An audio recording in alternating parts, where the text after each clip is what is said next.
Marriages అనేది చాలా ఇష్టంగా, చాలా గ్రాండ్‌గా చేసుకుంటున్నారు. కాకపోతే ఏంటంటే, పెళ్లిలైన కొన్ని రోజులకే పర్సనల్ ఇష్యూస్ వల్ల ఏంటంటే, నాకు ఇంపార్టెన్స్ ఇవ్వలేదు, నా ఫీలింగ్స్‌కి, నా ఎమోషన్స్‌కి ఇంపార్టెన్స్ ఇవ్వలేదని ఇండివిడ్యువల్‌గా ఆలోచిస్తున్నారు. అది ఆడవాళ్ళైనా, మగవాళ్ళైనా. కాకపోతే ఒకసారి పిల్లలు పుట్టినంక ఇండివిడ్యువల్ కంటే గూడా ఎక్కువ యాస్ ఎ మదర్ లాగా, ఫాదర్ లాగా ఆలోచించాలి. ఎందుకంటే ఎవరిది వాళ్ళు డైవర్స్ ఫైల్ చేసుకుంటున్నారు, డైవర్స్ తీసుకుంటున్నారు, ఎళ్ళిపోతున్నారు. కానీ చైల్డ్ కస్టడీ వచ్చినప్పుడు చాలా బాధ అనిపిస్తుంది. పిల్లలు గూడా పేరెంట్స్‌ని వదులుకొని ఎళ్ళాలి అంటే చాలా బాధపడుతున్నారు.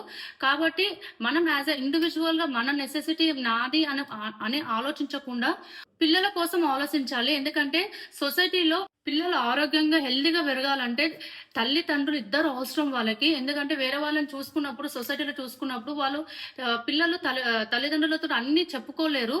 కాబట్టి మనం ఒకసారి మ్యారేజ్ చిన్న చిన్న ఇష్యూస్ అన్ని పక్కకు పెట్టి పిల్లల కోసం ఆలోచించి ఎంతవరకు మనం అడ్జస్ట్ కాగలుగుతాము అని కొంచెం ఆహ్, టైం తీసుకొని ఆలోచించడం వల్ల మనం ఇలాంటి డైవోర్స్ అన్నా గాని, ఇలాంటి సెపరేషన్స్ అన్నా గాని చాలా వరకు మనం అరికట్టొచ్చు.